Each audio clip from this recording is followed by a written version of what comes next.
Good morning, or good afternoon, I guess. Happy Wednesday. It is 12:30, so I am on a little early, but the winds are starting to pick up. We are actually south of where the hurricane's hitting, so we're on the east side of Florida. But the Hurricane Milton is going to hit about an hour north of us. So I'm hopping on early because the winds are already picking up, which means we may lose power. So I figured I'll just jump in and get book study done. That way, in case we do lose power, I already did it this week, and I'm not postponing it till next week because we have another long chapter next week, and so I don't want to try and combine them because I want you guys to get the most out of it. So we are on chapter 17 of Worthy by Jamie Kern Lima. So if you haven't joined before, feel free to pick up this book. It is so good. I feel like it's just like a good life transformation for building yourself up, for letting you believe in yourself and knowing that you're worthy because you were created by God, who has created you for a very specific purpose. So chapter 17 is all about your inner circle and your outer circle and the people you surround yourself with. And so I titled it Circle or Cage because that's what she references. She says, are you in a circle? Do you have a circle of friends, or are you in a cage where you're locked in? So we'll just jump right in so that way hopefully we can make it through without any interruptions from our power or the hurricane, any of that. So page 223, she starts off and says, are the people around you most, including your friends and loved ones, your circle or your cage? How does your inner circle make you feel? Are they empowering? Do they truly want the best for you? Do they lead with love? Or are they disempowering? Do they want you to conform to their expectations for you? Do they lead with fear? Do you hide parts of yourself from them so they don't judge, shame, or love you less? Are they uplifting and supportive? Or do they feel like a cage of expectations? And I think that opening bit is just so strong. Like the people around you, what are they pushing you to, or who are they helping you to become? Are they locking you in with their ideas of what you need to be, or are they allowing you to be free to who you believe God's calling you to be? So page 224, a strong supportive circle reinforces worthiness by loving and accepting and reminding you that you are valuable and enough exactly as you are. A cage is the opposite. It makes you want to change or hide who you are in hopes of feeling like you belong, they understand you, and gain their approval and love. If your current circle is more of a cage, part of growing into the person you were truly born to be is becoming aware, finding healthy ways for the relationship to evolve, and forming new relationships so you grow a healthy, empowering inner circle. So she says, page 225, what matters is that we surround ourselves with like-hearted people, not always those who have the same political views, convictions, faith, etc. And she says, if you find yourself around like-minded people, then there's a good chance that at some point you disagree on something. And when you do that, then they might think, okay, I have to cast that person out. Or they might look at you differently because you don't have the same opinions on something that really matters to them. But if you find yourself around like-hearted people, it means you're trying to better yourself. You're trying to bring those up around you. And even when you don't agree, you still have that confrontation of okay, maybe we don't agree on this, but how can we see each other's points of view? And how can we gain perspective on this instance? Instead of just trying to blast your views on everyone, and then if you don't agree with them, then reject them and throw them out of your circle. So page 226, you can never bring more people to your version of the light if you only spend time with people who are already in it. And I think as Christians, it's really important to remember this because I think a lot of times we find ourselves enclosed in these little circles, and then we think, oh, well, we have to be with like-minded people. We have to be with people who believe the same faith as us or have the same views of the Bible as us or only read this type of Bible. But what about those people outside of our circle who need Christ? What about those people at the grocery store who don't know about your church in the area or haven't heard the gospel? You can't reach them if you're constantly keeping yourself in a closed-knit circle. So page 229, she says, keeping the peace around you should never come at the price of keeping the peace within you. Despite your friends and family's good intentions or dreams and ambitions for you, you need to live your life to the highest calling, not to good enough. And so it has that idea of you can still love your friends and family. You can still love their opinion and respect their opinion for you. But if you feel like you're called to do something and they're telling you to do something else, then that's when you have to break that tie and say, okay, I respect you and I'm thankful for your opinion, but this is what God's calling me to do. And we talked about in a previous chapter that God gives us our vision. He gives us what he wants us to do. He doesn't give it to everybody else. So they're not going to know what God's calling us to do, and they might not even understand it.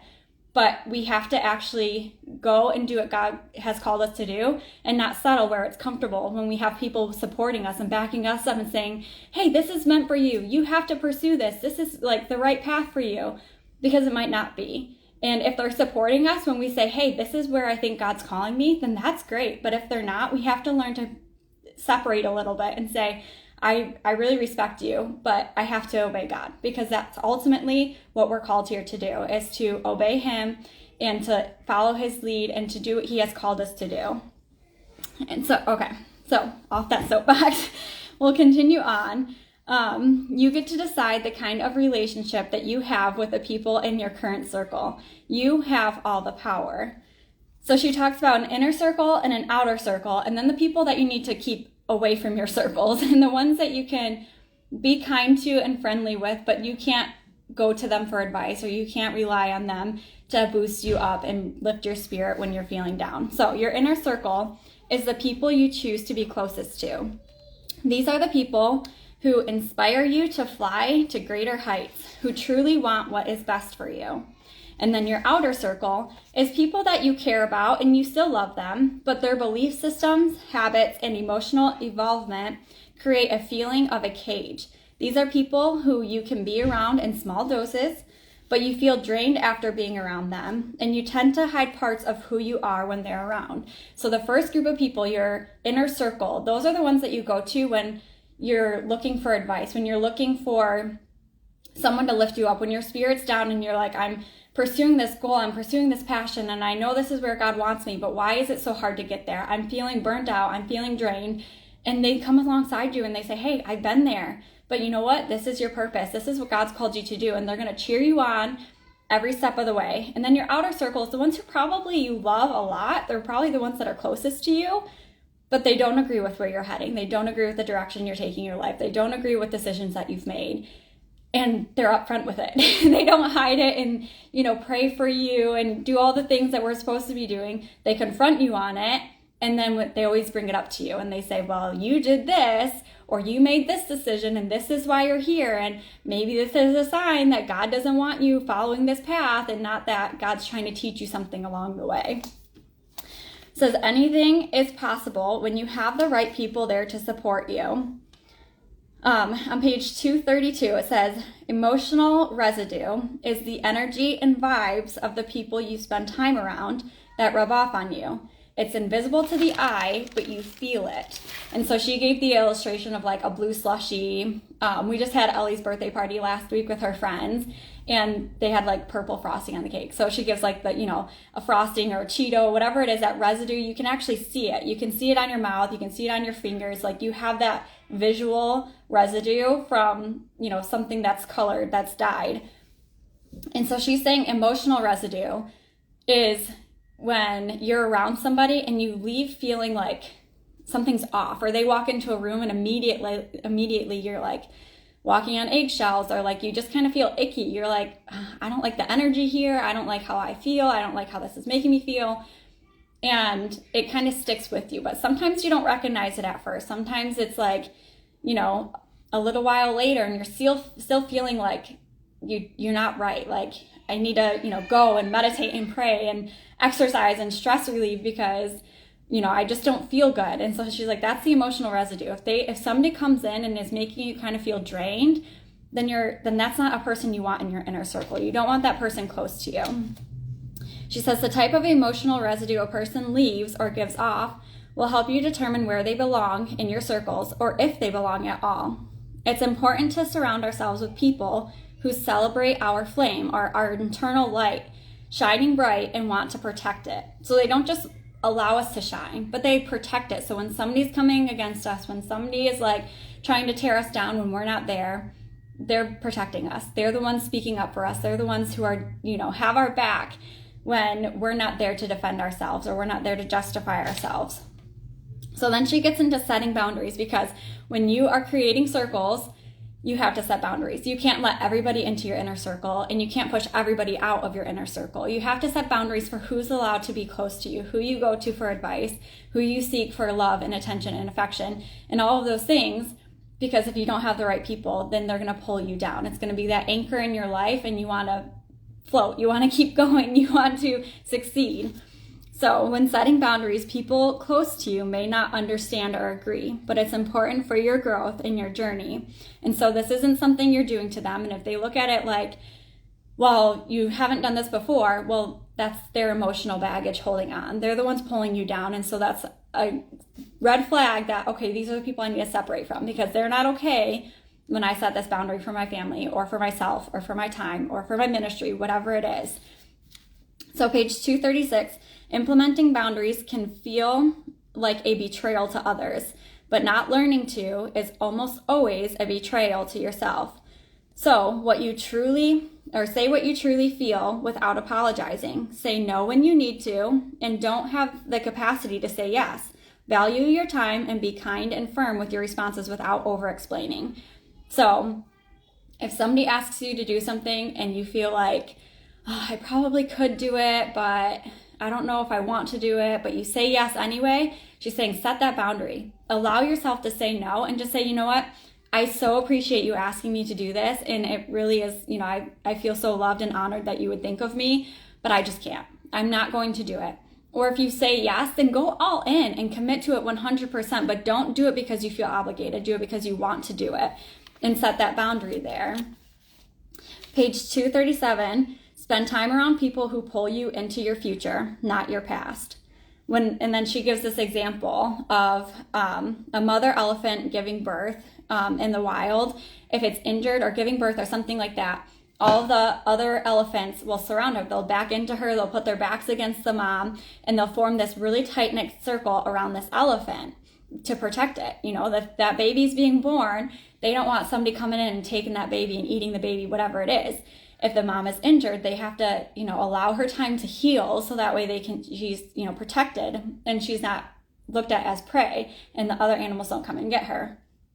And so she says, you want your circle to feel like that.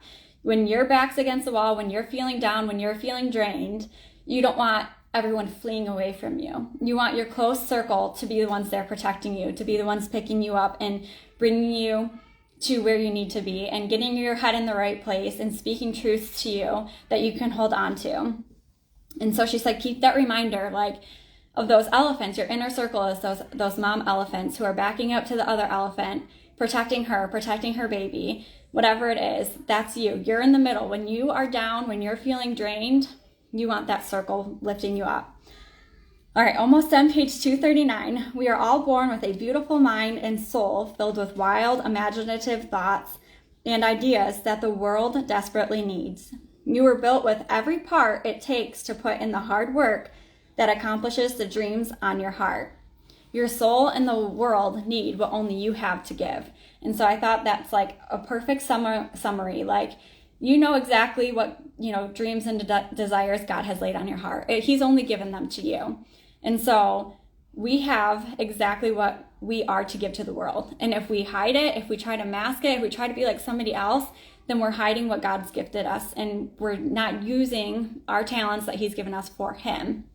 And so when you have a dream desire, whether anyone agrees with you or not, allow yourself to push through that uncomfortable area or zone or whatever it is.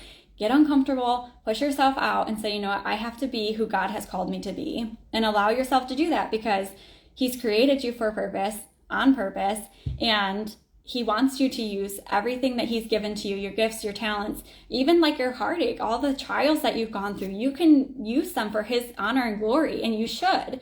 You should be able to speak about them in a way that allows other people to see, okay, yeah, I'm not the only one going through this, because I would almost say 100% of the time, something that you have gone through, somebody else has walked through as well, or is walking through, or has walked through something similar, and there's that connection there. So allow yourself to be vulnerable. Allow yourself to chase the dreams and desires God put on your heart, without looking at the people around you and thinking, but what are they going to say? What are they going to do? Like, what are they going to think of me? It doesn't matter, because our Heavenly Father created us for a specific purpose, and we have to go out there and live for Him and do what He has called us to do. So that's chapter 17. Next week is chapter 18, and we only have 5 chapters left. So it might even be like less than 5 weeks if I combine any of the ending chapters. But that's all I have. Our wind has actually settled down, thankfully. So it was like picking up real hard. But anyway, so we still have some prep to do. I am very convinced that we're going to lose power. I will be happy if we don't. But I hope you learned something. I hope this was helpful to you. I hope it encouraged you in some way. But if you've missed any of the other book studies, you can go back and watch them on YouTube. They're all on there. But I hope you guys have a great week. And if any of you guys are in the path of the hurricane, I pray that you guys stay safe. I know a lot of people have come to our side looking for, escaping the west side. And our Airbnb had lots of inquiries, but unfortunately we're not open because we already have guests in there. So a lot of the hotels are filled up, and I don't think we're going to get too bad. It was a category 1, now it's just a tropical storm. But I hope you guys stay safe, and I hope you guys have a great week, and I will see you guys next week.